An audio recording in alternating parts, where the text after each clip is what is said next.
ಭರತ ಕ್ಷೇತ್ರದ ಭಗವಾನ್ ಸ್ವರೂಪವಿರುವ ಸಮಯಸಾರ ಪರಮಾಗಮನ ಮೇಲೆ ಆಚಾರ್ಯ ಅಮೃತಚಂದ್ರ ದೇವ ವಿರಚಿತ ಆತ್ಮಖ್ಯಾತಿ ಟೀಕೆ ಸ್ವಾಧ್ಯಾಯ ನಡೆದಕ್ಕಿದೆ. ರಾಜಮಂಜಿ ಪಾಂಡೆಯವರು ಬರೆದಿರುವ ಟೀಕೆಯ ಮಾಧ್ಯಮದಿಂದ ಪುಣ್ಯಪಾಪ ಅಧಿಕಾರದ 11ನೇ ಕಲಶದವರೆಗೆ ಆನಂದ ಇದೆ. ಪಾಪಮು ವೈದಿ ಕರ್ಮ ವಿರತಿ ಜ್ಞಾನಸ್ಯ ಸಂನ್ಯಾಸ ಕರ್ಮ ಜ್ಞಾನ ಸಮುಚ್ಚಯೋ ವಿವಿಧ ಸಾವನ್ನ ಕಾಚಿಚ್ಯತಿ ಕಿಂ ತ್ವಾತ್ರಾಪಿ ಸಮುಲ್ಲಸತ್ಯವಶತೋ ಯತ್ಕರ್ಮ ಬಂಧಾಯಕನ್ ಮೋಕ್ಷಾಯ ಸ್ಥಿತಮೇಕಮೇವ ಪರಮಂ ಜ್ಞಾನಂ ವಿಮುಕ್ತಂ ಸ್ವತಃ. ಮಿಥ್ಯಾದೃಷ್ಟಿಯ ಯತಿತನವು ಕ್ರಿಯಾರೂಪವಿದೆ, ಅದು ಬಂಧದ ಕಾರಣವಿದೆ. ಸಮ್ಯಕ್ ದೃಷ್ಟಿಯ ಯತಿತನವು ಶುಭ ಕ್ರಿಯಾರೂಪವಿದೆ, ಅದು ಮೋಕ್ಷದ ಕಾರಣವಿದೆ. ಏಕೆಂದರೆ ಅನುಭವ ಜ್ಞಾನ ಹಾಗೂ ದಯೆ, ವ್ರತ, ತಪ, ಸಂಯಮ ರೂಪದ ಕ್ರಿಯೆ ಹೀಗೆ ಎರಡೂ ಸೇರಿ ಜ್ಞಾನಾವರಣಾದಿ ಕರ್ಮಗಳ ಕ್ಷಯ ಮಾಡುತ್ತವೆ ಎಂಬ ಪ್ರತೀತಿಯು ಅದೆಷ್ಟೋ ಅಜ್ಞಾನಿ ಜೀವರುಗಳಲ್ಲಿ ಭ್ರಾಂತಿಯಿಂದ ಇರುತ್ತದೆ. ಅವರುಗಳಿಗೆ ತಿಳಿಸಿಕೊಡುವುದೇನೆಂದರೆ, ಎಷ್ಟು ಶುಭ ಅಶುಭ ಕ್ರಿಯೆಗಳನ್ನು ಬಹಿರ್ಜಲ್ಪ ರೂಪದ ವಿಕಲ್ಪ ಅಥವಾ ಅಂತರ್ಜಲ್ಪ ರೂಪ ಅಥವಾ ದ್ರವ್ಯಗಳ ವಿಚಾರದ ರೂಪ ಅಥವಾ ಶುದ್ಧ ಸ್ವರೂಪದ ವಿಚಾರ ಇತ್ಯಾದಿಗಳೆಲ್ಲವೂ ಕರ್ಮಬಂಧದ ಕಾರಣವಿವೆ. ಇಂಥ ಕ್ರಿಯೆಗಳದ್ದು ಇಂಥದೇ ಸ್ವಭಾವವಿದೆ. ಸಮ್ಯಕ್ ದೃಷ್ಟಿಯದು ಮಿಥ್ಯಾದೃಷ್ಟಿಯದು ಎಂಬ ಭೇದವಂತೂ ಇಲ್ಲ. ಇಂಥ ಕರ್ತವ್ಯಗಳಿಂದ ಇಂಥ ಬಂಧವಿದೆ. ಶುದ್ಧ ಸ್ವರೂಪದ ಪರಿಣಮನ ಮಾತ್ರದಿಂದ ಮೋಕ್ಷವಿದೆ. ಒಂದು ವೇಳೆ ಸಮ್ಯಕ್ ದೃಷ್ಟಿ ಜೀವನಿಗೆ ಒಂದೇ ಸಮಯದಲ್ಲಿ ಶುದ್ಧ ಜ್ಞಾನವೂ ಕೂಡ ಇದೆ ಮತ್ತು ಕ್ರಿಯಾರೂಪದ ಪರಿಣಾಮವೂ ಕೂಡ ಇದೆ. ಆದಾಗ್ಯೂ ಯಾವ ಕ್ರಿಯಾರೂಪದ ಪರಿಣಾಮವಿದೆ ಅದರಿಂದ ಕೇವಲ ಬಂಧವಾಗುತ್ತದೆ. ಕರ್ಮದ ಕ್ಷಯವು ಒಂದು ಅಂಶ ಮಾತ್ರವೂ ಕೂಡ ಆಗುವುದಿಲ್ಲ. ವಸ್ತುವಿನ ಸ್ವರೂಪವು ಹೀಗಿದೆ ಎಂದ ಮೇಲೆ ಯಾವುದರ ಆಶ್ರಯವಿದೆ? ಅದೇ ಸಮಯದಲ್ಲಿ ಶುದ್ಧ ಸ್ವರೂಪದ ಅನುಭವ ಜ್ಞಾನವೂ ಇದೆ ಮತ್ತು ಅದೇ ಸಮಯದಲ್ಲಿ ಜ್ಞಾನದಿಂದ ಕರ್ಮಕ್ಷಯವೂ ಇದೆ. ಒಂದು ಅಂಶ ಮಾತ್ರದ್ದು ಕೂಡ ಬದ್ಧವಾಗುವುದಿಲ್ಲ. ವಸ್ತುವಿನ ಸ್ವರೂಪವು ಹೀಗೆಯೇ ಇದೆ. ಹೀಗೆ ಎಂದರೆ ಯಾವ ಪ್ರಕಾರ ಇದೆಯೋ ಅದೇ ಪ್ರಕಾರ ಹೇಳುತ್ತಾರೆ. ತಾವತ್ ಕರ್ಮ ಜ್ಞಾನ ಸಮುಚ್ಚಯ ಅಪಿ ವಿಹಿತ. ಅಲ್ಲಿಯವರೆಗೆ ಕ್ರಿಯಾರೂಪ ಪರಿಣಾಮ ಆತ್ಮದ್ರವ್ಯದ ಶುದ್ಧತ್ವ ರೂಪ ಪರಿಣಮನ ಅವುಗಳದ್ದು ಒಂದು ಜೀವದಲ್ಲಿ ಒಂದೇ ಸಮಯದಲ್ಲಿ ಅಸ್ತಿತ್ವ ತನವಿದೆ. ಹೀಗೆಯೂ ಇದೆ. ಆದರೆ ಒಂದು ವಿಶೇಷತೆ ಎಂದರೆ ಯಾವುದೇ ಹಾನಿಯೂ ಇರುವುದಿಲ್ಲ. ಭಾವಾರ್ಥವು ಈ ಪ್ರಕಾರವಿದೆ. ಒಂದು ಜೀವದಲ್ಲಿ ಒಂದೇ ಸಮಯದಲ್ಲಿ ಜ್ಞಾನ, ಕ್ರಿಯೆ ಇವೆರಡೂ ಹೇಗೆ ಇರುತ್ತವೆ? ಸಮಾಧಾನ. ವಿರುದ್ಧವಂತೂ ಏನೂ ಇಲ್ಲ. ಎಷ್ಟೋ ಕಾಲದವರೆಗೆ ಎರಡೂ ಇರುತ್ತವೆ. ಹೀಗೇ ವಸ್ತುವಿನ ಪರಿಣಾಮವಿದೆ. ಆದರೆ ವಿರೋಧದಂತೆ ಕಂಡುಬರುತ್ತದೆ. ಆದರೆ ತಮ್ಮ ತಮ್ಮ ಸ್ವರೂಪದಿಂದ ಇರುತ್ತವೆ. ವಿರೋಧವನ್ನಂತೂ ಮಾಡುವುದಿಲ್ಲ. ಅಷ್ಟು ಕಾಲದವರೆಗೆ ಯಾವ ಪ್ರಕಾರವಿದೆ ಆ ಪ್ರಕಾರ ಹೇಳುತ್ತಾರೆ. ಎಷ್ಟು ಕಾಲ ಆತ್ಮನ ಮಿಥ್ಯಾತ್ವ ರೂಪ ವಿಭಾವ ಪರಿಣಾಮವು ನಾಶವಾಗಿದೆ, ಆತ್ಮದ್ರವ್ಯವು ಶುದ್ಧವಾಗಿದೆ, ಅದರ ಪೂರ್ವೋಕ್ತ ಕ್ರಿಯೆಗಳು ಅವುಗಳ ತ್ಯಾಗವು ಸರಿಯಾಗಿ ಪರಿಪಕ್ವತೆಗೆ ಪ್ರಾಪ್ತವಾಗುವುದಿಲ್ಲ ಎಂದರೆ ಮೂಲದಿಂದ ಕ್ರಿಯೆಯ ವಿನಾಶವಾಗುವುದಿಲ್ಲ. ಅಷ್ಟು ಕಾಲದವರೆಗೆ ಅವು ಇರ್ತವೆ. ವಿರೋಧದ ಹಾಗೆ ಕಂಡು ಬಂದ್ರೂ ಒಂದು ಇನ್ನೊಂದಕ್ಕೆ ವಿರೋಧ ಮಾಡುವುದಿಲ್ಲ. ಈ ಅದ್ಭುತ ಸಿದ್ಧಾಂತವನ್ನು ನಾವ ಇದರದ್ದು ಪುನಃ ಪುನಃ ವಿಚಾರ ಮಾಡಿ ಇವೇ ಶಬ್ದಗಳನ್ನ ಪುನಃ ಪುನಃ ವಾಚನ ಮನನಾದಿಗಳನ್ನ ಮಾಡಿ ಈ ಸೂಕ್ಷ್ಮ ವಸ್ತುವಿನ ಸಿದ್ಧಾಂತವನ್ನ ತಿಳ್ಕೊಳ್ಳುವ ಸಲುವಾಗಿ ನಮ್ಮ ಜೀವನವನ್ನ ವಿನಿಯೋಗ ಮಾಡಿದ್ದೇ ಆದ್ರ ನಿಜವಾಗಿನ ನಮ್ಮ ಜೀವನ ಧನ್ಯ ಆಗುವುದಿದೆ. ಮಹಾಭಾಗ್ಯದಿಂದ ಇಂಥ ಒಂದು ವಿಷಯವನ್ನ ಓದುವಂಥ ಅವಸರ ನಮ್ಮ ಜೀವನದೊಳಗ ಪ್ರಾಪ್ತ ಆದದ್ದಕ್ಕೆ ಏನು ಹೇಳ್ತಾ ಇದ್ದಾರೆ? ಎರಡೂ ಇರ್ತವೆ. ವಿರೋಧ ಅವ ಒಂದಕ್ಕೊಂದು ಮಾಡುವುದಿಲ್ಲ. ನಿಮಗೆ ನೀವು ವಿರೋಧ ಅಂತ ಹೇಳಿ ಯಾಕೆ ನೋಡ್ತೀಯಪ್ಪ? ವಿರೋಧದ ಹಾಗೆ ಕಂಡು ಬರ್ತವೆ ಅಂತ ಹೇಳಿ ಅಂದ್ರು. ಕಂಡು ಬರ್ತಾವ ಅರ್ಥಾತ್ ನೀ ನೋಡಿದ್ರೆ ಕಂಡು ಬರ್ತವೆ. ಅವು ಎರಡೂ ಸ್ವತಂತ್ರ ರೂಪದಿಂದ ಪರಿಣಾಮನ ಮಾಡ್ತಾ ಇದ್ದಾವೆ. ಇದನ್ನ ನೋಡಿದ್ದೆ ಆದ್ರ ನಿನ್ನ ಮಾರ್ಗ ಸುಗಮನ ಇದೆ. ಯಾಕೆ ಅಂತಂದ್ರೆ ನಿನಗ ಅದರಿಂದ ಬಾಧೆ ಇಲ್ಲ. ಯಾವುದರಿಂದ ಬಾಧೆ ಇಲ್ಲ? ಯಾವ ಅಶುದ್ಧ ಪರಿಣಾಮ ರೂಪದ ಕ್ರಿಯೆಗಳ ನಡೆದಿದ್ದಾವೆಯೋ, ಒಂದು ವೀತರಾಗ ಭಾವ ಎಲ್ಲಿಯವರೆಗೆ ಬಾಹ್ಯದೊಳಗೆ ಪ್ರಕಟ ಆಗಿಲ್ಲವೋ ಅಲ್ಲಿಯವರೆಗೆ ನೀನು ಶುದ್ಧ ಯಾವ ಜ್ಞಾನದ ಪರಿಣಮನ ಇದೆ, ಜೀವದ್ರವ್ಯದ ಶುದ್ಧತ್ವ ರೂಪದ ಯಾವ ಪರಿಣಮನ ಇದೆ, ಅದರಲ್ಲೇನ ನೀನು ದೃಷ್ಟಿಯನ್ನು ಸ್ಥಿರ ಮಾಡು. ಅದರಲ್ಲೇ ನಿನ್ನ ಕ್ರಿಯಾರೂಪದ ಜ್ಞಾನವನ್ನು ಸ್ಥಿರ ಮಾಡು. ಯಾವ ಈ ಪರಿಣಾಮಗಳಿದಾವೆ ಅವ ಆ ನಿನ್ನ ವಸ್ತುವಿಗೆನೂ ಯಾವುದೇ ಪ್ರಕಾರದ ಬಾಧೆ ಮಾಡುವುದಿಲ್ಲ, ವಿರೋಧ ಮಾಡುವುದಿಲ್ಲ. ಮತ್ತು ನೀನು ಅದರ ಮೇಲೆ ದೃಷ್ಟಿ ಮಾಡುವ ಸಲುವಾಗಿ ಕೂಡ ಅವು ವಿರೋಧ ಮಾಡುವುದಿಲ್ಲ. ಅತ್ಯಂತ ಪ್ರಾಮಾಣಿಕ ಇರುವೆಳೆದೊಳಗ ನೀನು ಸ್ವಯಂ ಅಪ್ರಾಮಾಣಿಕತೆಯಿಂದ ಅವುಗಳ ಮೇಲೆ ಯಾಕೆ ದೋಷ ಮಾಡ್ತಾ ಇದ್ದಿ? ಎಲ್ಲಿಯವರೆಗೆ ಅಶುದ್ಧ ಪರಿಣಾಮ ಇದ್ದಾವೆ ಅಲ್ಲಿಯವರೆಗೆ ನಾನು ಸಂಸಾರದೊಳಗೆ ಇರೋದು ಅನಿವಾರ್ಯ ಇದೆ ಅಂತ ಹೇಳಿ ನೀನ್ ಯಾಕಂತ ಇದ್ದಿ? ನೀನು ಸಂಸಾರದಿಂದ ಭಿನ್ನ ಯಾವುದೇ ತ್ರಿಕಾಲಿ ಶುದ್ಧ ಚೈತನ್ಯ ತತ್ವ ಇದೆಯೋ ಆ ಶುದ್ಧ ಚೈತನ್ಯ ತತ್ವ ಈ ವಿಕಾರಮಯವಿರುವಂಥ ಬಂಧರೂಪವಿರುವಂಥ ಪರಿಣಾಮದ ವಿರೋಧ ಅದೇ ಮಾಡ್ತಾ ಇಲ್ಲ. ಅದಕ್ಕೆ ದೋಷ ಯಾವುದು ಇದರಿಂದ ಇಲ್ಲ ಅಂದ ಮೇಲೆ ನಿನಗೇನು ಅದರಿಂದ ದೋಷ ಆಗ್ತಾ ಇದೆ? ನಿನಗೇನು ಬಾಧೆ ಆಗ್ತಾ ಇದೆ?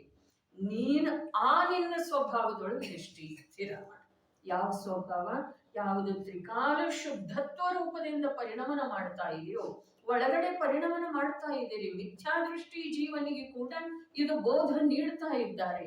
ಯಾವುದು ಬಾಹ್ಯದ್ದು ಇದೆಯೋ ನೋಡ್ರಿ, ಯಾವ ಪ್ರಕಾರ ಸಂಯೋಗಿ ಪದಾರ್ಥ ಇಂದ್ರಿಯ ಜ್ಞಾನದಿಂದ ಪ್ರತ್ಯಕ್ಷ ದೂರ ಇದಾವೆಯೋ ಅದೇ ಪ್ರಕಾರ ಏಕಕ್ಷೇತ್ರಾವಗಾಹ ರೂಪದಲ್ಲಿರುವಂತಹ ಶರೀರ ಮತ್ತು ನಿನ್ನವೇ ಪರಿಣಾಮ ರೂಪವಾಗಿ ನಿನಗೆ ಇದುವರೆಗೆ ಅನುಭವ ಬರ್ತಾ ಇರುವಂತಹ ವಿಕಾರಿ ಭಾವಗಳ ಆ ಸಂಯೋಗಿ ಪದಾರ್ಥದ ಹಾಗೆನ ಭಿನ್ನ. ಇಷ್ಟು ತಿಳಿಯುವುದಿದೆ. ಇಂದ್ರಿಯ ಜ್ಞಾನ ಇದೆಯಲ್ಲ, ಅದು ಇಂದ್ರಿಯ ಜ್ಞಾನ ವಿಕೃತ ಇದೆಯೋ ಅಥವಾ ಇಂದ್ರಿಯದ ಕಾರಣದಿಂದ ವಿಕೃತ ಆಗಿದೆಯೋ ಅಥವಾ ಅನಾದಿ ಕಾಲದಿಂದ ಆ ಜ್ಞಾನದ ರೂಢಿನ ವಿಕೃತ ಆಗಿದೆ. ಇಂದ್ರಿಯ ಏನೂ ಮಾಡೋದಿಲ್ರಿ, ಇಂದ್ರಿಯಗಳು ಏನೂ ಮಾಡುವುದಿಲ್ಲ. ಆದ್ರೆ ಇಂದ್ರಿಯಗಳ ಮಾಧ್ಯಮದಿಂದ ನೋಡ್ತಾ ಇರುವಂಥ ತಿಳಿತಾ ಇರುವಂಥ ಯಾವ ನಿನ್ನ ಜ್ಞಾನ ಇದೆ, ದರ್ಶನ ಇದೆ, ಆ ಜ್ಞಾನ ದರ್ಶನವೇ ಅನಾದಿ ಕಾಲದಿಂದ ವಿಕೃತ ವಿಕೃತ ವಿಕೃತ. ಗಡಿಯೊಳಗಿನ ಚಿನ್ನ ಯಾವ ಪ್ರಕಾರ ಅಶುದ್ಧವೇ ಇರ್ತಿದೆ, ಆದ್ರೆ ಅದನ್ನ ಭಟ್ಟಿಯೊಳಗೆ ಹಾಕಿ ಕುದಿಸಿದ ನಂತರ ಅದು ಶುದ್ಧ ಆಗ್ತಾ ಹೋಗ್ತಿದೆ. ಅದೇ ಪ್ರಕಾರ ಇಲ್ಲಿ ಭೇದ ಜ್ಞಾನ ರೂಪದ ಭಟ್ಟಿಯೊಳಗ ನಿನ್ನ ಜ್ಞಾನವನ್ನ ನೀನು ಹಾಕ್ಲಿಕ್ಕೆ ಪ್ರಯತ್ನ ಮಾಡಿದೆ ಅಂತಂದ್ರ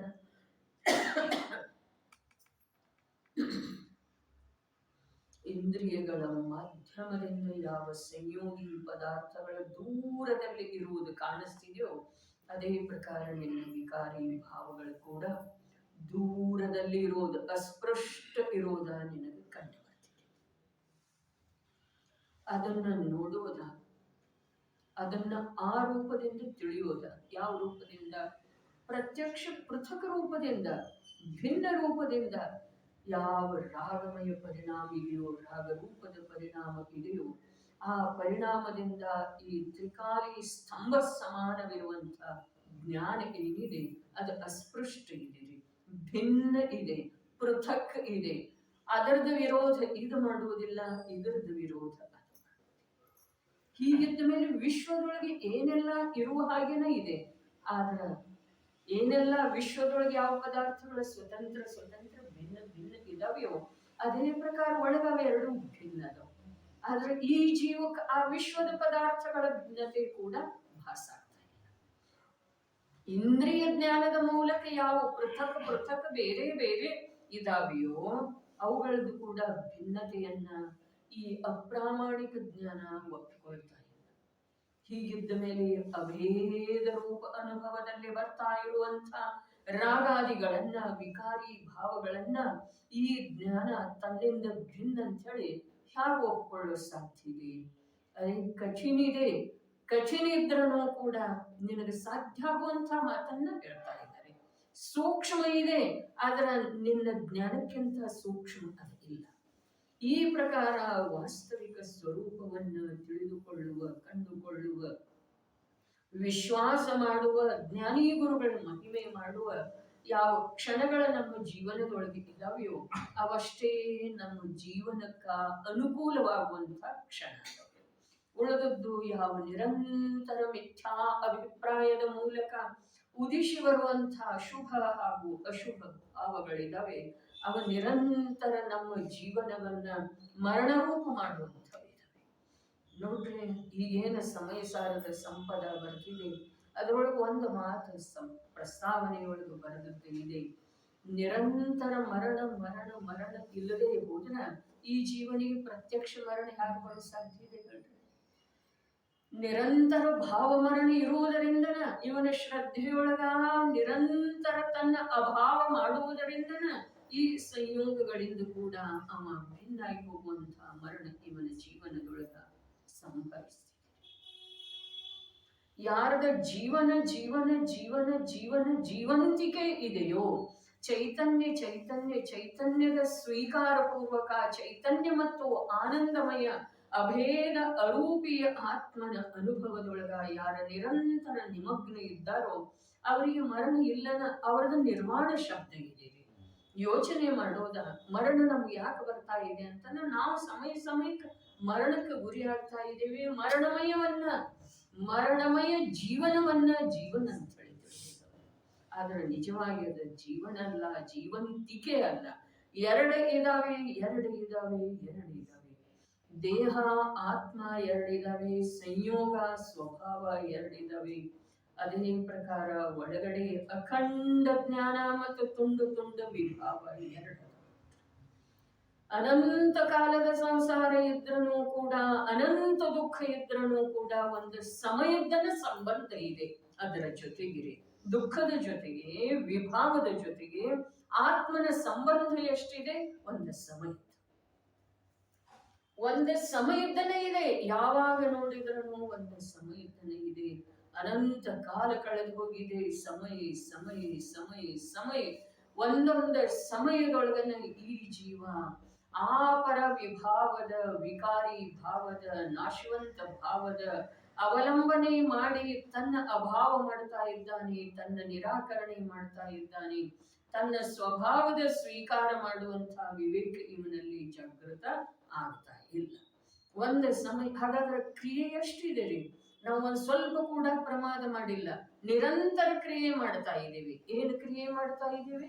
ವಿಭಾವದ ಜೊತೆಗೆ ಒಂದಾಗೋದು, ವಿಕಾರದ ಜೊತೆಗೆ ಒಂದಾಗೋದು, ಪ್ರತಿ ಸಮಯದ ದುಃಖದ ಅನುಭವ ಮಾಡೋದು. ಲಕ್ಷ್ಯಕ್ಕೆ ಬರ್ತಾ ಇಲ್ಲ ನಮಗ, ನಮ್ಮ ಕಾರ್ಯನೂ ಲಕ್ಷ್ಯಕ್ಕೆ ಬರ್ತಾ ಇಲ್ಲ, ನಾವು ಅನುಭವಿಸ್ತಾ ಇರುವಂತಹ ದುಃಖನೂ ನಮ್ಮ ಗಮನಕ್ಕೆ ಬರ್ತಾ ಇಲ್ಲ.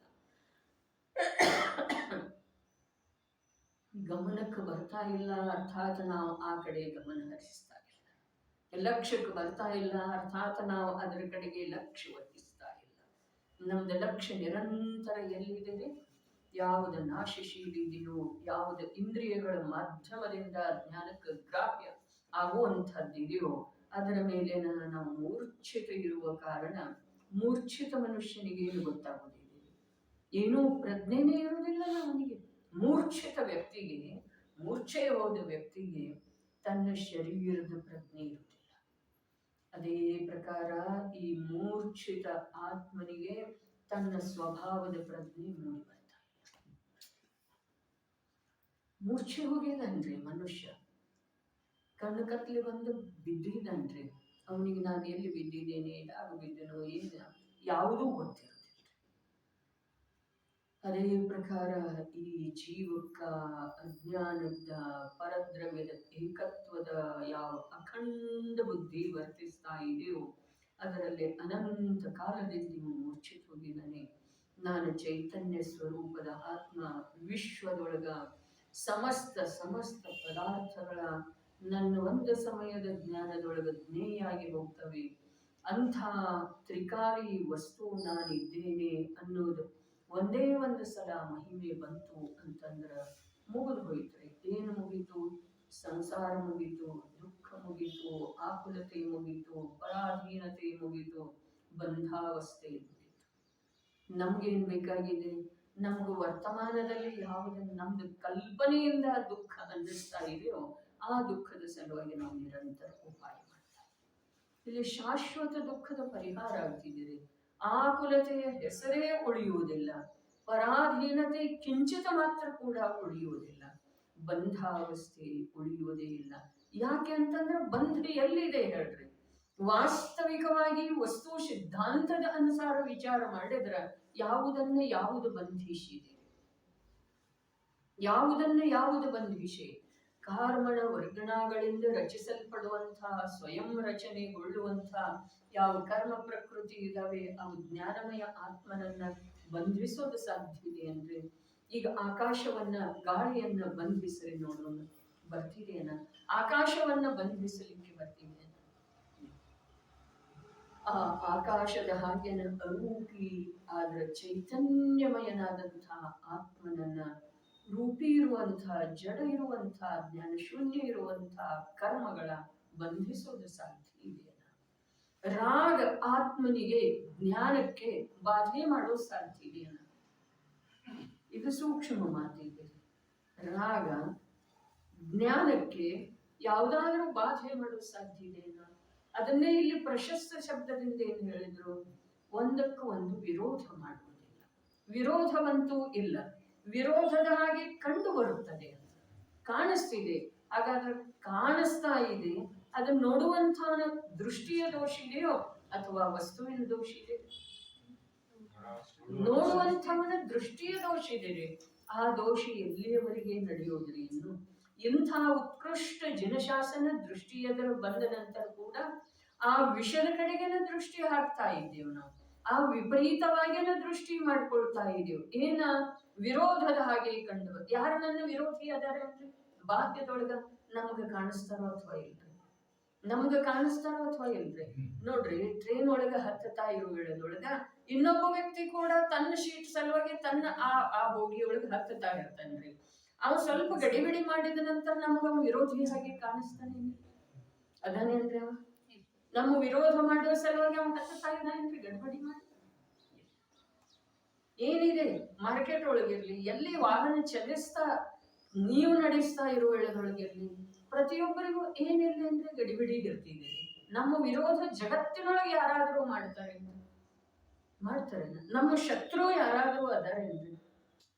ಯಾರೂ ಇಲ್ಲ. ನಮಗೆ ಸಹಾಯ ಯಾರಾದರೂ ಮಾಡ್ತಾರೆ ಅಂದ್ರೆ ಏನ್ ತಮ್ಮ ಸ್ವಾರ್ಥದ ಸಲುವಾಗಿ ತಾವು ಕರ್ತವ್ಯ ಮಾಡ್ತಾ ಇರ್ತಾರೆ? ಹೇಳ್ರಿ, ತಮ್ಮ ಸ್ವಾರ್ಥ ಅರ್ಥಾತ್ ಆ ಸಮಯದ ಆ ಪ್ರಕಾರದ ರಾಗ ಭಾವ ಇರ್ತಿದ್ದೀರಿ ಅವ್ರದ ನಮ್ಮ ಸಲುವಾಗಿ. ಆ ಸಮಯದೊಳಗೆ ಆ ಪ್ರಕಾರದ ರಾಗ ಭಾವ ಇರ್ತಿದೆ. ಆ ಭಾವಕ್ಕೆ ವಶೀಭೂತಾಗಿ ಅವ್ರು ಮಾಡ್ತಾ ಇರ್ತಾರೆ. ಹೌದೇನಿಲ್ಲ? ಅಂದ್ರೆ ಜಗತ್ತಿನೊಳಗೆ ಯಾರೂ ನಮ್ಮ ಮಿತ್ರ ಇಲ್ಲ, ಯಾರೂ ನಮ್ಮ ಶತ್ರು ಇಲ್ಲ. ಮೊದಲಿಗೆ ಶತ್ರು ಇದ್ದ ನಂತರ ಮಿತ್ರ ಅನ್ನುವಂಥ ಪ್ರಶ್ನೆ ಉದ್ಭವ ಆಗ್ತಿದ್ದೀರಿ, ಶಬ್ದ ಉದ್ಭವ ಆಗ್ತಿದೆ, ವಾಚ್ಯ ರೂಪ ಉದ್ಭವ ಆಗ್ತಿದ್ದೀರಿ. ನಮ್ಮ ದೃಷ್ಟಿಯೊಳಗನ ಅದರದೆಲ್ಲ ರಚನೆ ಆಗ್ತಾ ಇದೆ. ವಸ್ತು ಮಾತ್ರ ಇದೆ. ಪುನಃ ಪುನಃ ಹೇಳ್ತಾ ಇದೆ ಈ ಶ್ಲೋಕದ ಮೂಲಕ.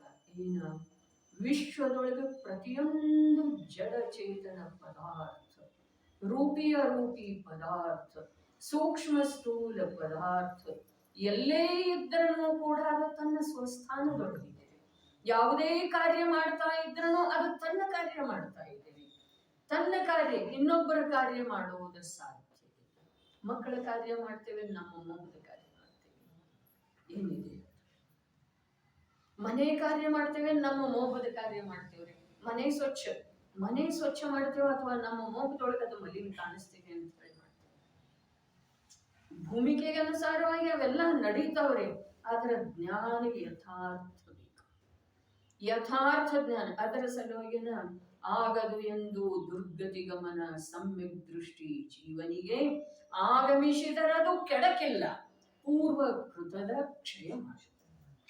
ಅವನ ಕರ್ಮದ ನಿರ್ಜನೆ ಮಾಡ್ತಾ ಇರ್ತಾನ್ರಿ, ಕಸ ಗುಡಿಸ್ತಾನ, ಆದ್ರೆ ಕರ್ಮದ ನಿರ್ಜನೆ ಮಿಥ್ಯಾ ದೃಷ್ಟಿ ಜಪ ಮಾಡ್ತಾನ, ಆದ್ರೆ ಕರ್ಮದ ಬಂಧ. ದೃಷ್ಟಿ ವಿಪರೀತತೆಯಿಂದ ಈ ಪ್ರಕಾರ ಅಪರಿಮಿತ ಫಲ ಇದೆ. ಅವ ಹಿಂಸೆ ಮಾಡ್ತಾ ಇರ್ತಾನ, ಆದ್ರೂ ಕೂಡ ಅವನಿಗೆ ನಿರ್ಜನೆ. ಯಾವುದರಿಂದ?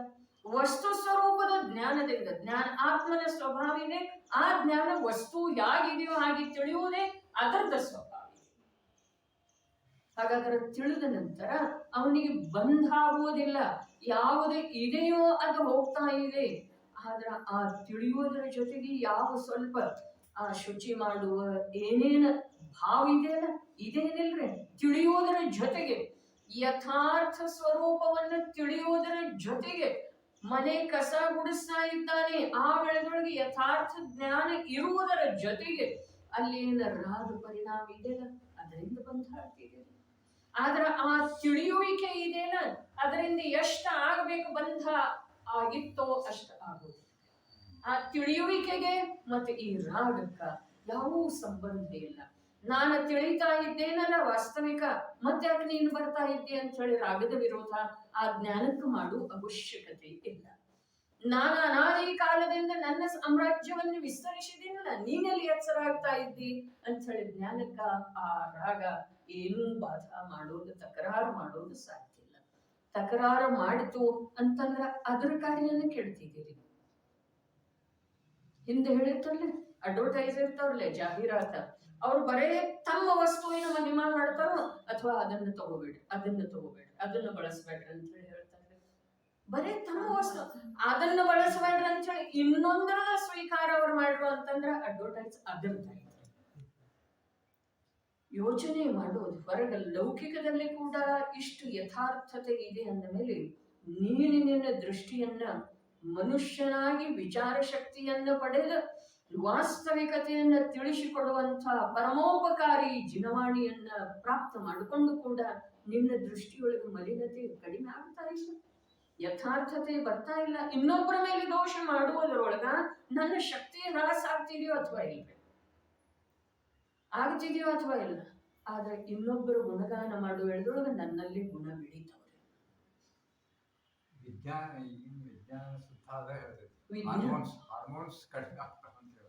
ಅಂದ್ರನ ಏನಿದೆ, ಪ್ರತಿಯೊಂದು ವಸ್ತುವಿನ ಸ್ವತಂತ್ರತೆ ಹೇಳ್ತಿದ್ದೇವೆ.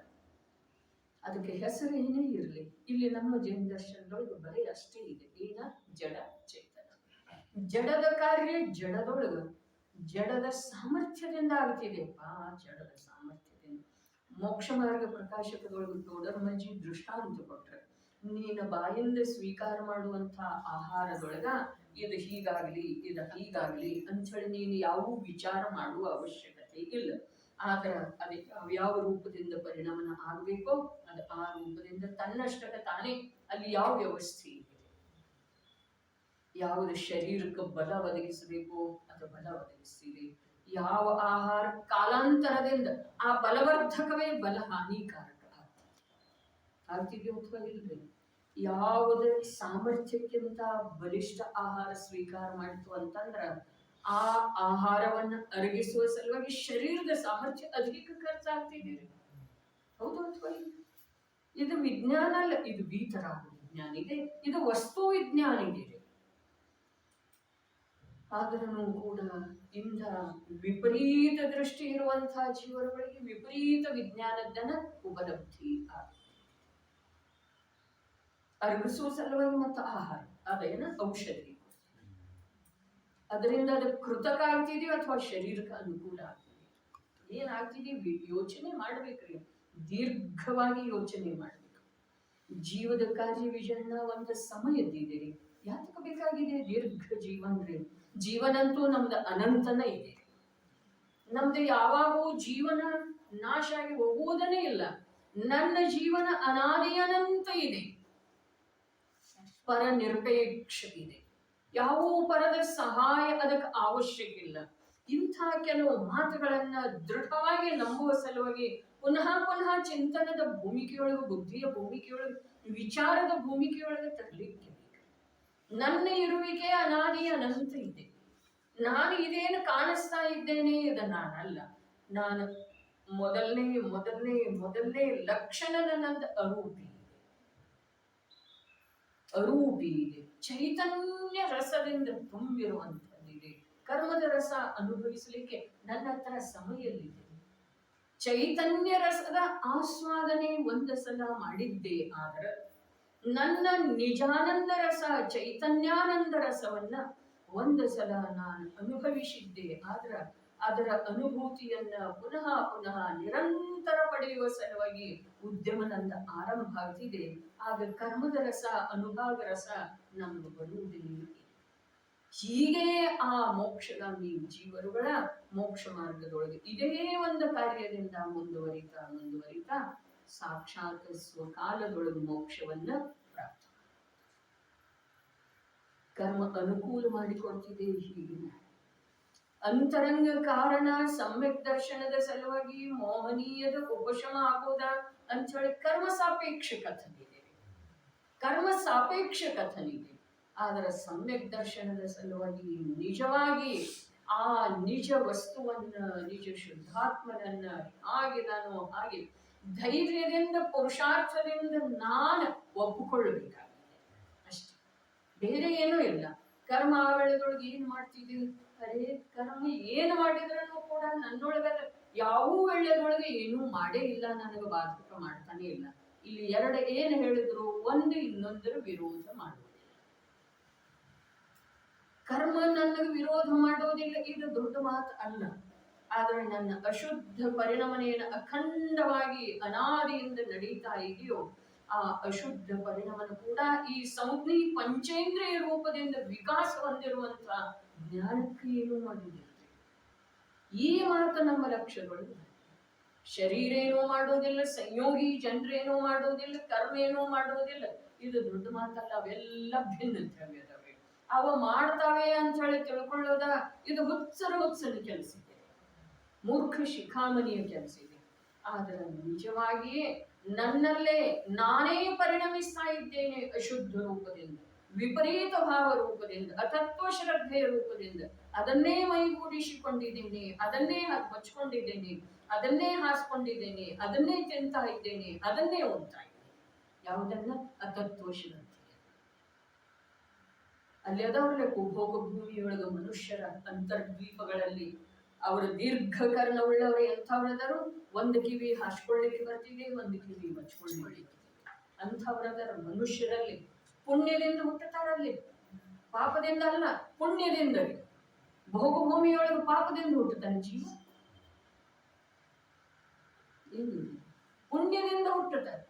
ಆದ್ರೆ ಯಾವ ಪಾಪದಿಂದ ಹುಟ್ಟುತ್ತಾರೋ ಅನ್ನೋದ ರತ್ನಕರಣ ಶ್ರವಕಾಚಾರದೊಳಗಿದೆ, ಈ ಯೋಗಸಾರ ಪ್ರಭೃತದೊಳಗೆ ಬಂದಿದೆ, ಜೈನ್ ಭೂಗೋಳದೊಳಗೆ ಪ್ರಶ್ನೋತ್ತರ ರೂಪದಿಂದ ಬಂದಿದೆ. ಅಲ್ಲಿ ಯಾವ ದೋಷದಿಂದ ಉತ್ಪನ್ನ ಆಗ್ತಾರೆ ಜೀವ, ಹಾಗೆ ಅದು ದೃಷ್ಟಾಂತ ತಗೊಂಡು ಈ ವಿಪರೀತ ಶ್ರದ್ಧೆಯನ್ನೇ ಹಾಸ್ಕೊಳ್ತಾ ಇದ್ದೇನೆ, ಮಚ್ಕೊಳ್ತಾ ಇದ್ದೇನೆ, ತಿಂತಾ ಇದ್ದೇನೆ, ಕುಡಿತಾ ಇದ್ದೇನೆ, ಅದರಲ್ಲೇ ಸಂಪೂರ್ಣ ಮುಳುಗೇಳ್ತಾ ಇದ್ದೇನೆ. ಆದ್ರೆ ಇಂದ ನನಗೆ ಯಾವ ಪಂಚೇಂದ್ರಿಯ ಸಂಜ್ಞೀತನ ಪ್ರಾಪ್ತ ಆಗಿದೆಯೋ, ನನ್ನ ಜ್ಞಾನ ಆ ಯಾವುದನ್ನ ಅನಾದಿ ಕಾಲದಿಂದ ಮೈಗೂಡಿಸಿಕೊಂಡು ಬಂದಿದ್ದೇನೋ ಆ ಜ್ಞಾನ ನನ್ನಿಂದ ಅದರಿಂದ ಭಿನ್ನ ಇದೆ ಅನ್ನೋದು ಸ್ಪಷ್ಟ ನಿರ್ಣಯ ಮಾಡುವಂತಹ ಯೋಗ್ಯತೆ, ಸಾಮರ್ಥ್ಯ ನನ್ನಲ್ಲಿ ಇದೆ. ಆ ಸಾಮರ್ಥ್ಯದ ಉಪಯೋಗ ಅದೇ ಮಿಥ್ಯಾಮನ್ನನೆಯ ಪೋಷಣೆಯ ಸಲುವಾಗಿನ ಮಾಡೋದೆಂದು, ಆ ಸಾಮರ್ಥ್ಯದ ಉಪಯೋಗ ಇನ್ನಷ್ಟು ಭವಗಳಲ್ಲಿ ವಿಕೃತಿ ತಂದುಕೊಳ್ಳುವಂಥದ್ದು ಮಾಡುವುದೆಂದು, ಆ ಸಾಮರ್ಥ್ಯದ ಉಪಯೋಗವನ್ನ ಇಂದು ನನ್ನ ವಿರಾಧನೆ, ನನ್ನ ಸ್ವರೂಪವನ್ನು ತಿಳಿಸಿಕೊಳ್ಳುವಂತಹ ದೇವಶಾಸ್ತ್ರ ಗುರುಗಳ ಅನಾದರ ಮಾಡುವ ಸಲುವಾಗಿ ಆ ಸಾಮರ್ಥ್ಯದ ಉಪಯೋಗ ಮಾಡೋದೇನ ಹೇಳ್ತೀನಿ. ಬರೇ ಆ ಸಾಮರ್ಥ್ಯದ ಸದುಪಯೋಗ, ನಿಜವಾದ ಉಪಯೋಗ ಇಷ್ಟ ಇದೆ. ಯಾವುದನ್ನ ಅನಾದಿ ಕಾಲದಿಂದ ಮೈಗೂಡಿಸಿಕೊಂಡು ಬಂದಿದ್ದೇನೋ, ಯಾವ ಅಶುದ್ಧತೆಯನ್ನ ನಾನಾಗಿ ಬರಮಾಡಿಕೊಂಡಿದ್ದೇನೋ, ಯಾವ ಅಶುದ್ಧತೆಯನ್ನ ನಾನಾಗಿ ಕಾಯ್ದುಕೊಳ್ಳುತ್ತಾ ಇದ್ದೇನೋ, ಆ ಅಶುದ್ಧತೆ ನನ್ನನ್ನ ಸ್ಪರ್ಶ ಮಾಡಿಲ್ಲ, ನನಗೆ ವಿರೋಧ ಮಾಡ್ತಾ ಇಲ್ಲ. ಜೀವದ ಅಶುದ್ಧ ಪರಿಣಾಮನ ಜೀವವನ್ನ ನರಕಾದಿಗಳಿಗೆ ತಗೊಂಡು ಹೋಗ್ತಿದೆ ಅನ್ನೋದ ಪೂರ್ಣ ಸತ್ಯ ಇದೆ ಅಂದ್ರೆ, ಅಶುದ್ಧ ಪರಿಣಾಮನವನ್ನೇ ತಾನು ಅಂಥೇಳಿ ಈ ಜೀವಕ್ಕ ಯಾವಾಗ ಜ್ಞಾನ ಪ್ರಾಪ್ತ ಆಯಿತೋ ಆ ಜ್ಞಾನದ ಉಪಯೋಗವನ್ನು ಅವನು ಮಾಡಿಕೊಳ್ಳಿಲ್ಲ. ಆ ಅಶುದ್ಧತೆ ನನಗೇನೂ ಮಾಡ್ತಾ ಇಲ್ಲ, ಅದು ನನ್ನಿಂದ ಭಿನ್ನ ಇದೆ, ನನ್ನ ಸ್ವಭಾವಕ್ಕದ ಬಾಧೆ ಮಾಡ್ತಾ ಇಲ್ಲ. ನಾನು ಅದನ್ನ ಆ ರೂಪದಿಂದ ತಿಳಿದ್ರೆ ಅದು ಆ ರೂಪದಿಂದ ನನ್ನಿಂದ ಭಿನ್ನಾಗಿ ಉಳಿತಿದೆ ಮತ್ತು ಶಾಶ್ವತ ರೂಪದಿಂದ ಒಮ್ಮೆ ಭಿನ್ನಾಗಿ ಹೋಗ್ತಿದೆ. ಇಷ್ಟು ತಿಳ್ಕೊಳ್ಳೋದಿದೆ. ಇದರ ಸಲುವಾಗಿ ನಮ್ಮ ಜೀವನ, ಯಾವ ಜೀವನ ಈ ಒಂದು ಸಿದ್ಧಾಂತವನ್ನ ಈ ಒಂದು ಅನಾದಿ ಕಾಲದಿಂದ ಸ್ಮರಣೆಯಲ್ಲಿ ಬರಲಿಲ್ಲ, ಕಥನದೊಳಗೆ ಬರಲಿಲ್ಲ, ಕೇಳುವುದರಲ್ಲಿ ಬರಲಿಲ್ಲ, ಪರಿಚಯದೊಳಗೆ ಬರಲಿಲ್ಲ. ಅದನ್ನ ಒಂದು ವೇಳೆ ಈ ಜೀವ ಲಕ್ಷ್ಯ ವಹಿಸಿ ಇಂದ ಭಾಗ್ಯದಿಂದ ಕೇಳ್ತಾ ಇದ್ದಾನೆ, ಓದ್ತಾ ಇದ್ದಾನೆ, ಪರಿಚಯ ಮಾಡಿಕೊಳ್ಳುವಂತಹ ಯೋಗ್ಯತೆ ಇದೆ. ಇಂಥ ಸಮಯದೊಳಗೆ ಅದು ಒಂದೇ ಅಪೂರ್ವ ಕಾರ್ಯ ಮಾಡಿದ್ದೇ ಆದ್ರ ಈ ಜೀವದ ಜನ್ಮ ಸಾರ್ಥಕ ಇದೆ. ಜಿನವಾಣಿಯ ಮಹಿಮೆ ಇದೆ. ಜಿನವಾಣಿಯ ಮೂಲಕ ತನ್ನ ಮಹಿಮೆ, ಜಿನವಾಣಿ ಅಂತೂ ಮಹಿಮಾವಂತನೇ ಇದೆ. 3 ಕಾಲದೊಳಗೆ ಅದು ಲೋಕದೊಳಗೆ ಮಹಿಮಾವಂತನೇ ಇದೆ. ಇಲ್ಲಿ ಅಂಥ ಜೀವರುಗಳ ಕಾಲಾಂತರದಿಂದ ಇಲ್ಲದೆ ಇದ್ರೂ ಕೂಡ ಭೂಲೋಕದೊಳಗ 3 ಲೋಕದೊಳಗೆ ಅಥವಾ ಮಧ್ಯ ಲೋಕದೊಳಗೆ ಅದನ್ನು ಆಧರಿಸುವಂತಹ ಮನುಷ್ಯ ಜೀವರುಗಳ ಅಸಂಖ್ಯ ಸಂಖ್ಯೆ. ಹಾಗಾದ್ರೆ ಅವರೊಳಗೆ ನಾವು ಸಮಾವೇಶ ಆಗೋದು ನನ್ನ ಯಾವ ಅನಾದಿ ಕಾಲೀನ ಅಜ್ಞಾನ ಇದೆ ಅದನ್ನೇ ಬೆಳೆಸಿಕೊಂಡ ಆ ಹುಳು, ಉಪ್ಪಡಿ, ಕ್ರಿಮಿ, ಏಕೇಂದ್ರಿಯ ಪಂಚ ಸ್ಥಾವರದೊಳಗೆ ಸಮಾವೇಶ ಆಗುವುದು. ಎಲ್ಲಿ ಆಗೋದು? ನಾವು ಮನುಷ್ಯ ಇದ್ರೂ ಕೂಡ ಇಂದ ಏಕೇಂದ್ರಿಯ ರೂಪದನ ಕಾರ್ಯ ಶ್ರದ್ಧಾ ಸಾಪೇಕ್ಷ ನಮ್ಮಲ್ಲೇ ನಡೆದಿದೆಯೋ ಅಥವಾ ಇಲ್ಲ? ನಡೆದಿದೆ. ಅದನ್ನು ಬಿಟ್ಟು ಕೊಡೋದಿದೆ ಅಲ್ಲ. ಅಂದ್ರೆ ನಾವು ಮನುಷ್ಯ ಆಗಿದ್ದೇವೆ, ಜೈನ್ ಇದ್ದೇವೆ, ಜಿನೇಂದ್ರ ಪ್ರಭುವಿನ ಪಾದ ಸನ್ನಿಧಿಯೊಳಗೆ, ಚರಣ ಸನ್ನಿಧಿಯೊಳಗೆ ಬಂದಿದ್ದೇವೆ ಅನ್ನೋದಕ್ಕೆ ಅರ್ಥ. ಪುಣ್ಯ ಸಂಪಾದನೆ ಮಾಡೋದ ಇದು ಮನುಷ್ಯ ಜೀವನದ ಧ್ಯೇಯ ಅಲ್ಲ. ಆದರೆ ಆ ಪುಣ್ಯ ಪಾಪದಿಂದ ತ್ರಿಕಾಲ ಅಸ್ಪೃಷ್ಟ ಯಾವ ಸ್ವಭಾವ ಇದೆಯೋ, ಈ ಲೋಕವೆಂಬ ಮನೆಯೊಳಗ ಜಡ ಅನೇಕ ಅನಂತ ಪದಾರ್ಥಗಳ ಜೊತೆಗೆ ವಾಸ ಮಾಡ್ತಾ ಇದ್ರೂ ಕೂಡ ಆ ಅನಂತ ಪದಾರ್ಥಗಳಿಂದ ಪರಮ ನಿರಪೇಕ್ಷ ಯಾವುದು ತತ್ವ ಇದೆಯೋ ಆ ನಿಜ ತತ್ವವನ್ನು ಗುರುತಿಸುವುದ ಇದು ಒಂದೇ ಈ ಮನುಷ್ಯ ಜೀವನದ ಕರ್ತವ್ಯ. ಈ ಕರ್ತವ್ಯ ಮಾಡಲಿಲ್ಲ ಅಂತಂದ್ರ ಅನಂತ ಸಂಸಾರದೊಳಗ ಅನಂತ ಜೀವರುಗಳ ಜೊತೆಗೆ ಒಂದಾಗಿ ಹೋಗ್ತೇವೆ. ಅರ್ಥಾತ್ ಒಂದು ನಿಗೋದ ಕಾಯದೊಳಗ ಅನಂತ ಜೀವ ಲಕ್ಷದೊಳಗೆ ತಗೊಳ್ಳೋದು. ಭಯ ಆಗುತ್ತಿದ್ರೆ ಆ ಭಯ ಆಗಲಿ, ಭಯ ಆಗೋ ಸಲುವಾಗೇನೆ ಅದನ್ನ ಪುನಃ ಲಕ್ಷದೊಳಗೆ ಗಾಣದ ದಿಂಡಿನೊಳಗೆ ಹಾಕಿ ಅರಿತಾರೆ. ನರಕದೊಳಗ ಕಾಯ್ದ ಕಬ್ಬಿಣದ ರಸವನ್ನ ನೀರಂತ ಇದ್ದಲ್ಲ ಅಂತ ಹೇಳಿ ಬಾಯಿಯೊಳಗೆ ಸುರುತ್ತಾರೆ. ಅದು ಅಸತ್ಯ ಇದೆ ಅಂದ್ರೆ ಅದು ಒಂದು ಅಂಶ ಮಾತ್ರ ಹೇಳಿದ್ದಾರೆ. ಅದರ ಅಸಂಖ್ಯ ಗುಣಿತ ಅನಂತ ಗುಣಿತ ಅಲ್ಲಿ ಕಥನಾತೀತ ದುಃಖ ಇದೆ. ಸಂಜ್ಞಿ ಪಂಚೇಂದ್ರಿಯಕ್ಕೆ ಇದೆ.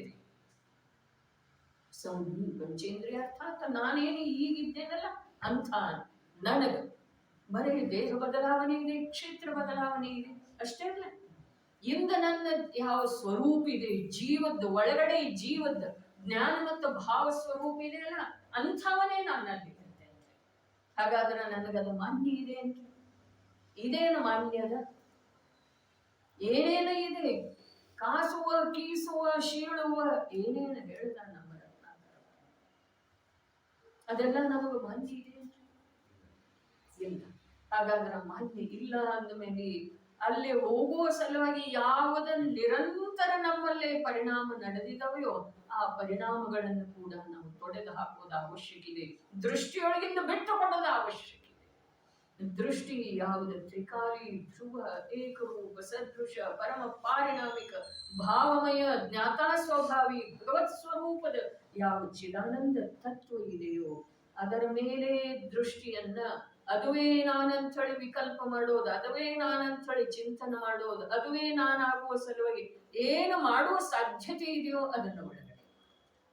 ಇಲ್ಲ ಅಂತಂದ್ರ ಯಾವುದು ನಮಗ ಮಾನ್ಯ ಇಲ್ಲವೋ ಅಂಥ ನರಕ, ತಿರಿಯಂಚ, ಏಕೇಂದ್ರಿಯ ಹುಳು, ಕೊಳಚೆಯೊಳಗಿನ ಹುಳು, ನೀರಿನೊಳಗಿನ ಜೀವ, ಗಾಳಿಯೊಳಗಿನ ಜೀವ ಹಾಗೆ ಛೇದಿಸಲ್ಪಡ್ತಿದೆ. ಟ್ರೈನ್ ಹೋಗ್ತಿದೆ, ನಿಮ್ದು ವಾಹನ ಹೋಗ್ತಿದೆ, ಎಷ್ಟು ವೇಗವನ್ನ ಅಧಿಕ ಮಾಡ್ತಿದೆ ಅಷ್ಟು ಆ ಪಂಚ ಸ್ಥಾವರಗಳಿಂದ ವಿದಾರಣೆ ಆಗ್ತಿದೆ. ನಿರ್ದಯಪೂರ್ವಕ ದೃಷ್ಟಿಯಲ್ಲಿದೆ, ದೃಷ್ಟಿ ವೇಗದಲ್ಲಿ. ಆ ವೇಗದ ಏನ ವೃದ್ಧಿ ಆಗ್ತಿದೆಯೋ ಅದರಲ್ಲೇ ಕೂಡ ಸಂತೋಷ ಮಂಡಿಸ್ತಾನೆ ವಾಹನ ಚಾಲಕ. ಹೌದು, ಸಂತೋಷ. ಎಷ್ಟು ವಿಪರೀತತೆ ಇದೆ, ಎಷ್ಟು ವಿದಾರಣೆ ಆಗ್ತಿದೆ. ಹಾಗಾದ್ರ ಎಷ್ಟು ವಿದಾರಣೆಯೊಳಗೆ ಸಂತೋಷ ಮಂಡಿಸ್ತಾನೋ ಜೀವ, ಅಷ್ಟ ಕಾಲದವರೆಗೆ ಅವನು ಪುನಃ ಅಂಥ ವಿದಾರಣೆಗೆ ಗುರಿಯಾಗ್ತಾನೆ. ಅದೇ ಪರಿಸ್ಥಿತಿ ಇವತ್ತಿದೆ. ನೀರು ಬಂದ ಮೇಲೆ ಬಕೆಟ್ಗಳ ಸುರಿದು ಬಿಡ್ತೀವ ಅಥವಾ ಇಲ್ರಿ ಹಳೆಯವ ನಿನ್ನೆವ ಮಲಿನ ಇದ್ವಲ್ಲ, ಅವು ಮಲಿನ ಕಾಣಿಸ್ತಾವ್ರಿ, ಅವಕ್ಕಿಂತ ಮಲಿನ ಇರ್ತಾವ್ರಿ ಈಗ ಬಂದದ್ದು. ಆದ್ರೆ ಇವು ನಿನ್ನೆವ ಅದು ಸುರಿದು ಬಿಡ್ತೀವಿ. ಸುದ್ದಾಗಿ ಅದರಲ್ಲಿ ಜೀವ ಇರ್ತಾರೆ. ಅದಕ್ಕೆ ಜೀವ ಅನ್ನೋದು ಒಂದು ದೃಷ್ಟಿ ಬಂತು ಅಂತಂದ್ರೆ ಈ ಜೀವದ ಪ್ರಮಾದ ಹೋಗ್ತಿದೆ, ಅಶುದ್ಧಿ ಹೋಗ್ತಿದೆ. ಎಲ್ಲ ಜೀವ ಅಷ್ಟೇ ಅಲ್ಲ, ತನ್ನ ಹಾಗೆ ಜೀವ. ಅವಾಗ ಅಲ್ಲಿಯೂ ದುಃಖಿನ ಅದಾವ. ಬಕೆಟ್ ಒಳಗೆ ಇರುವಾಗ ಸುರಿದ ಮೇಲೆ ಪ್ರವಾಹದೊಳಗೆ ಹೊರಟು ಹೋಗ್ತಾವಲ್ಲ, ಎಲ್ಲೆಲ್ಲೂ ಹೋಗ್ತಾವಲ್ಲ, ಅಲ್ಲಿ ಎಷ್ಟೆಷ್ಟು ಏನೇನಾಗ್ತಿದೆ ಜನದಟ್ಟಣೆಯೊಳಗ ಹೋಗು ಎಳೆದೊಳಗೆ ನಮ್ಗೆ ಏನೇನಾಗ್ತಿದೆ ಹಾಗೆ ಆಗೋದಲ್ಲ. ಅದಕ್ಕೂ ಅಸತ್ಯ ಅನ್ನಿಸ್ತಿದೆ. ಅದಕ್ಕೆ ಸರ್ವಜ್ಞರ ವಚನ, ಸರ್ವಜ್ಞತೆಯನ್ನು ಒಪ್ಪಿಕೊಳ್ಳಲಿಕ್ಕೆ ಮಹಾನ್ ಪುರುಷಾರ್ಥ ಬೇಕು, ಮಹಾ ಅಜ್ಞನು ಬೇಕು. ಭವ್ಯ ಭವಿತವ್ಯ ಇತ್ತು ಅಂತಂದ್ರೆ ಇಂದು ಪುರುಷಾರ್ಥ ಮಾಡ್ತಾನೆ, ಇಲ್ಲಿಂದ ಮಾಡೋ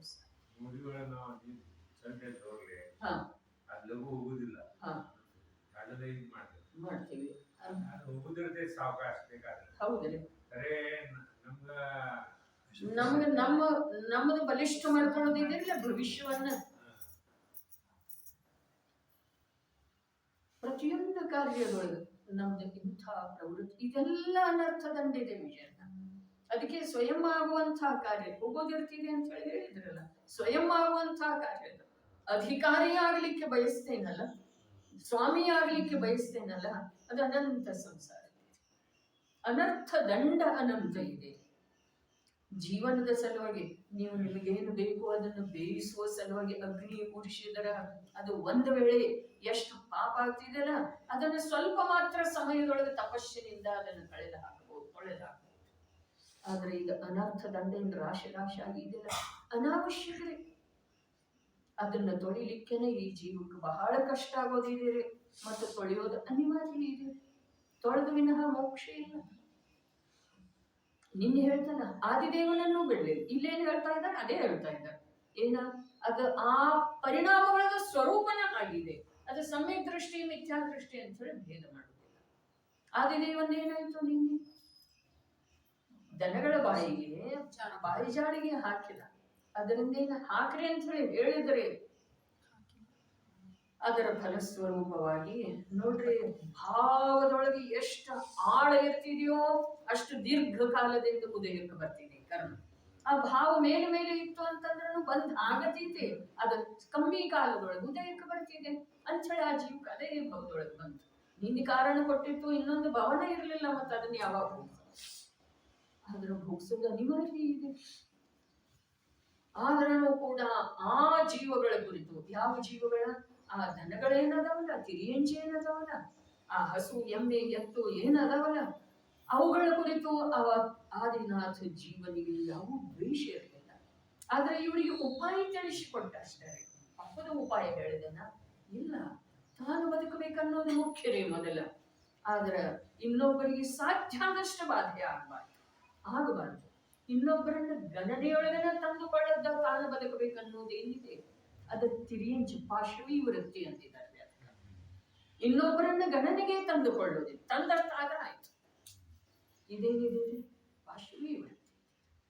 ಆದ್ರೆ ಈ ಸೂಕ್ಷ್ಮ ಭಗವಂತರ ಧರ್ಮದೊಳಗ ಪಾಶವಿ ವೃತ್ತಿ ಅಲ್ಲ, ಮಾನವೀ ವೃತ್ತಿ ಅಲ್ಲ, ದಯಾಮಯ ವೃತ್ತಿ ಅಲ್ಲ, ಆದ್ರ ಸಹಜ ಜ್ಞಾನದೊಳಗ ನಿರಪೇಕ್ಷ ರೂಪದಿಂದ ಉಳಿಯುವಂತ ಒಂದು ಉತ್ಕೃಷ್ಟ ವೃತ್ತಿಯನ್ನ ಸೃಷ್ಟಿಸಿದಾರೆ ಅಥವಾ ಅಲ್ಲಿ ರಹಸ್ಯವನ್ನ ಪ್ರಕಟಪಡಿಸಿ ಹೇಳಿದ್ದಾರೆ. ದಯೆಯಿಂದೇನೂ ಆಗೋದಿಲ್ಲ, ಆದ್ರೆ ದಯೆ ಇಲ್ಲದ ಯಾವುದೂ ಆಗ್ಲಿಕ್ಕೆ ಮಾರ್ಗನೇ ಇಲ್ರಿ. ದಯೆಗಿಂತಹ ಧರ್ಮ ಲೋಕದೊಳಗೆ ಇನ್ನೊಂದು ಯಾವುದೂ ದೊಡ್ಡದಿಲ್ಲ. ಮೊನ್ನೆ ಗ್ರಂಥ ವಿಮೋಚನೆ ದಿವಸ ಹೇಳಿದೆ. ಏನ್ ಮಾಡೋದಿದೆ? ಈ ಪ್ರಕಾರ ವಸ್ತುವಿನ ಸ್ವರೂಪ ಇದೆ. ಇಲ್ಲಿ ಬಂದ ವಿಷಯ ನಿಂತದ್ದು ಇದೆ. ಏನು ಹೇಳ್ತಾ ಇದ್ದಾರೆ? ನಿಂತರ ನಡೆಯುವುದೇ ಇಲ್ಲ. ಒಂದು ಜೀವದಲ್ಲಿ ಒಂದೇ ಸಮಯದಲ್ಲಿ ಜ್ಞಾನ ಕ್ರಿಯೆ ಇವೆರಡು ಹೇಗೆ ಇರುತ್ತವೆ? ಭಾವಾರ್ಥದೊಳಗೆ ಪ್ರಶ್ನೆ ಉದ್ಭವ ಮಾಡಿದರೆ ಸಮಾಧಾನ ಯಾಕಿರುವುದಿಲ್ಲ? ವಿರುದ್ಧವಂತೂ ಇಲ್ಲ ಅಂತ ಹೇಳಿ ಹೇಳ್ತಾ ಇದ್ದಾರೆ. ಯಾಕಿರುವುದಿಲ್ಲ? ಒಂದೇ ಟ್ರೈನ್ ಒಳಗ ಮುಸಲ್ಮಾನರ ಯಾರ್ಯಾರು ಇದಾರ ಅವರ ಮತ್ತು ಶುದ್ಧ ಆಚರಣೆಯುಳ್ಳ ಜೈನರ ಇರ್ತಾರ ಅಥವಾ ಇಲ್ಲ? ಪ್ರಯಾಣ ಮಾಡೋದಿದೆ. ಶಿಖರ್ಜಿ ಹೋಗುವಾಗ ಎಲ್ಲ ಜೈನರು ಇರ್ತಾರೆ. ಹಾಸನಕ್ಕೆ ಹೋಗುವ ಹೇಳಿದೊಳಗ ಎಲ್ಲ ಜೈನರು ಇರ್ತಾರೆ. ಅದೇ ಪ್ರಕಾರ ಈ ಮನೆಯೊಳಗೆ ಎಲ್ಲಾ ಒಂದೇ ಪ್ರಕಾರದ ಭಾವಿಸವರು ಇರುವುದಿಲ್ಲ. ಒಬ್ಬರು ನರಕಕ್ಕೆ ಹೋಗೋರಿರೋ, ಒಬ್ಬರು ತಿರಿಯಂಚಿಗತಿಗೆ ಹೋಗೋರಿರೋ, ಒಬ್ಬರು ಭೋಗಭೂಮಿಗೆ ಹೋಗೋರಿರೋ, ಒಬ್ಬರು ಯಾವ್ದು ಬರ್ತಿದೆ ಬರ್ಲಿ ಮೋಕ್ಷ ಮಾರ್ಗದೊಳಗೆ ಹೋಗೋರಿರೋ. ಇರೋದು ಸಾಧ್ಯ ಇದೆ ಏನಿಲ್ಲ, ಇರ್ಬೇಕಾಗ್ತಿದೆ ಏನಿಲ್ಲ. ಇಲ್ಲಾಂದ್ರೆ ಎಲ್ಲಿರಕ್ಕೆ? ಇಲ್ಲಾಂದ್ರೆ ಎಲ್ಲಿರೋದು? ಅವ್ರದೊಂದು ಬೇರೆ ಇಲ್ಲದ ವಾಸಸ್ಥಾನ. ಅದೇ ಸಿದ್ಧಾಲಯದೊಳಗೂ ಕೂಡ ಅವರೆಲ್ಲ ಪಂಚಸ್ಥಾವರಗಳಿದಾವೆ, ತ್ರಸ ಜೀವಗಳಿದಾವೆ. ಸಿದ್ಧಶಿಲೆಯ ಮೇಲೆ. ಹಾಗಾದ್ರೆ ಸಿದ್ಧ ಶಿಲೆಯಿಂದ ಸಿದ್ಧ ಜೀವದ ಮಹತ್ವ ಇಲ್ಲ, ಸಿದ್ಧ ಪರಿಣಾಮದಿಂದ ಇದೆ, ಶುದ್ಧ ಪರಿಣಾಮದಿಂದ ಇದೆ. ಅದೇ ಪ್ರಕಾರ ಸಂಸಾರದೊಳಗೂ ಕೂಡ ಎಲ್ಲರೂ ಒಟ್ಟಿಗೆ ಇರಬೇಕಾಗುತ್ತೆ. ಭಿನ್ನ ರುಚಿ ಇರೋದು ಪ್ರತಿಯೊಂದು ಜೀವದ ಭಿನ್ನ ರುಚಿ ಇರೋದು. ಯಾಕೆ? ಅವರವರ ಭವಿತವ್ಯಕ್ಕನುಸಾರವಾಗಿ ಅವರವರ ಕಾರ್ಯ ಮಾಡವರು. ಅದ ಅನಿವಾರ್ಯ ಇದೆ. ಅವ್ರದ್ದು ಕೂಡ ಅಧೀನ ಇಲ್ಲದ. ಯಾಕೆ ಅಂತಂದ್ರ ನನ್ನ ಜೊತೆ ಬರ್ಲಿಕ್ಕೆ ಯಾರು ತಯಾರದಿರ್ಲಿ? ನಿಮ್ಮ ಮಾರ್ಗ ಸ್ವತಂತ್ರ. ನಿಮ್ಮ ಜೊತೆ ಬರ್ಲಿಕ್ಕೆ ನಾನೆಲ್ಲಿ ತಯಾರಿದ್ದೇನೆ? ಅದು ಇದೆ. ನನ್ನ ಮಾರ್ಗ ಸ್ವತಂತ್ರ ಇದೆ. ಕ್ರಮ ನಿಯಮಿತ ಪರ್ಯಾಯದೊಳಗ ನಾನು ಹೋಗುವುದು ಅನಿವಾರ್ಯ ಇದೆ. ನಿಮ್ಮ ಕ್ರಮ ನಿಯಮಿತ ಪರ್ಯಾಯಗಳಲ್ಲಿ ನೀವು ಹೋಗುವುದು ಅನಿವಾರ್ಯ ಇದೆ. ನಮ್ಮ ಭವಗಳ ಯಾವ್ಯಾವ ಪ್ರಕಾರ ಸರ್ವಜ್ಞ ಪ್ರಭು ನೋಡಿದಾರೋ ಆ ಪ್ರಕಾರ ಭವಗಳಲ್ಲೆಲ್ಲ ಸುತ್ತಾಡೋಣ ಅನಿವಾರ್ಯ ಇದೆ. ಆದ್ರ ಈ ಅನಿವಾರ್ಯತೆಯನ್ನ ಒಂದು ಸಿದ್ಧಾಂತದ ಆಧಾರದಿಂದ ನಮ್ಮ ಭವಿತವ್ಯವನ್ನ ನಿರ್ಮಲ ಮಾಡಿಕೊಳ್ಳುವಂತಹ, ಶುದ್ಧ ಮಾಡಿಕೊಳ್ಳುವಂತಹ ಒಂದು ಅವಸರ, ಒಂದು ಚಾನ್ಸ್ ಇಂದು ನಮಗೆ ದೊರೆತದ್ದೇ ಇದೆ, ಸಿಕ್ಕದ್ದೇ ಇದೆ. ನಮಗೆ ಏನಿದೆ, ನಾಳೆ ನನಗೆ ನರಕದ ಬಂದಾಗಿದೆ ಅನ್ನೋ ನೋಡುವ ಅವಶ್ಯಕತೆ ಇಲ್ಲ. ಹೋದ್ರೆ ಹೋಗೋನಲ್ಲ, ಅನಂತ ಬಾರಿ ಹೋದದ್ದಿದೆ. ಇನ್ನೊಂದ್ಸಾರಿ 4 ಸಾರಿ ಹೋದ್ರೆ ಏನಾಗುದಿಲ್ಲ. ತತ್ವದ ನಿರ್ಣಯ ಮಾಡಿದ ನಂತರ 1 ಸಲ ಹೋಗ್ಬೋದು ನರಕಕ್ಕೆ.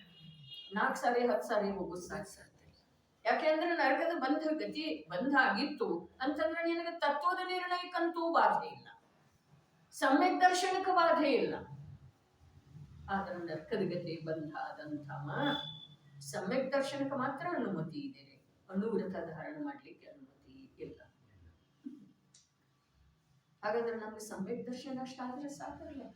ನರಕಕ್ಕೆ ಹೋದ್ರ ಅದ್ರೊಳಗೆ ತಪ್ಪೇನಿದೆ? ಮಾಡಿದೇನು ಅಪರಾಧ ಅಂದ್ಮೇಲೆ ಹೋಗ್ಬೇಕಾಗುದ.